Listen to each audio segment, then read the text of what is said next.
This door jig is been production for many years. Here's the clamp in multiple colors, and on the clamp itself is for frameless kitchen.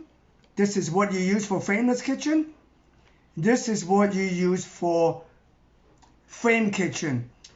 So in order to use this jig, what you gotta do is you gotta take the insert and make sure the up is where you wanted to install on the type of cabinet, either frameless or frame kitchen. Right now, we're gonna insert this for frameless kitchen. All you gotta do is insert the clip, put it in for the 5/8 or 3/4 inch frameless kitchen, and then what you gotta do is take this apart, flip it upside down for the frame kitchen, and insert it. And it's very simple to assemble, and good luck with the clamp. It's gone through many different designs in the past number of years.